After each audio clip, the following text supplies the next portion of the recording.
According to recent studies, on average 32% of people in Europe are unable to face unexpected financial expenses without asking for a credit. Overseas, the situation doesn't look better. In fact, nearly 40% of US citizens can cover a $400 emergency without borrowing money. Quick question: if your car broke down tomorrow or your company announced the layoffs, would you be financially prepared? Most of us hope nothing bad happens, but life loves surprises. That's where an emergency fund comes in. It's not just a pile of cash, it's a way to stay calm when things get messy and also an important financial instrument.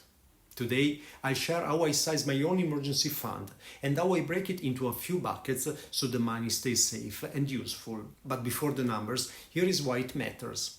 An emergency fund keeps a flat tire, a medical bill, or a job loss from turning into a debt. One recent study said about 3 to 4 out of 10 people in Europe, as well as in the US, couldn't cover a surprise expense. That's a scary spot to be in. Building a cushion is basically buying yourself freedom and a good night's sleep. So the first question is, how big should it be? The classic rule is 3 to 6 months of essential expenses: rent or mortgage, food, insurance, utilities, and so on. Of course, everybody has to adjust this rule accordingly to its personal situation. Stable job and no dependents, 3 months might do it. Freelance income or a family to support, maybe 6 to 12 months feels safer. Here is the way I do the numbers. I take my bare bones monthly costs and multiply it by the months I want covered accordingly to my risk attitude. That's my target, no complicated math. But instead of a one big lump of cash, I like to think of my emergency fund as 4 buckets. It helps me know what each euro is supposed to do.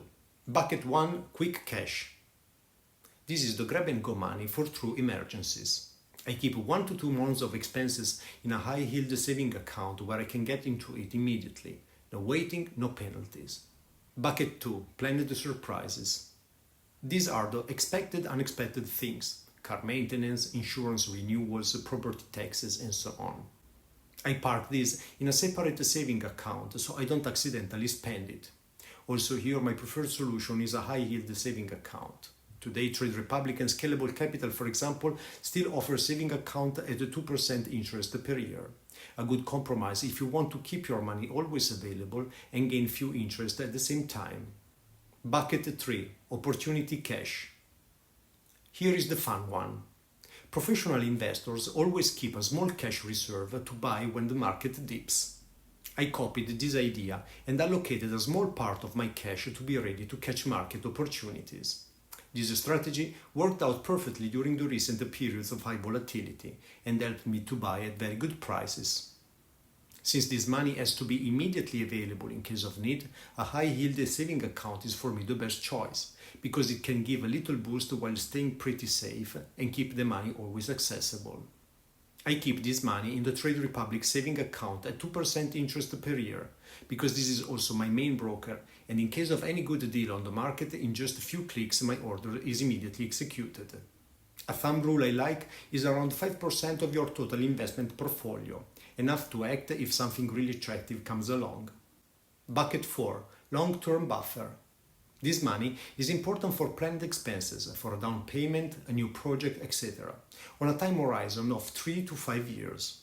For sizing, I aim for roughly 5 to 10% of my portfolio, or about 3 to 6 months of living cost if my investments are a big part of my plan.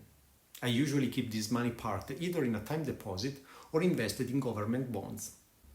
Here I give a little bit more importance to the return of the investment rather than the immediate accessibility, since this money has not necessarily to be always reachable, at least if we have well sized the other 3 buckets. Once the buckets are set, here is what keeps them working. First, automated transfers from your paycheck, so saving happens without thinking. Second, separate the accounts so you don't mix funds by accident. Third, earn some interest. A high-yield saving account or a short-term government bond investment beats leaving it in a checking account. Fourth, check in every 6 months. Life changes, so your numbers will too. That's my setup. It's not about perfection. It's about making sure a surprise doesn't break my plans and that I've got a little ammo when opportunity knocks. How many months of expenses do you keep in your emergency fund? Drop a comment below, hit like if this gave you ideas, and check out my other video on balancing risk and opportunity. Your future self will thank you. Thanks for watching, see you in the next one. Bye!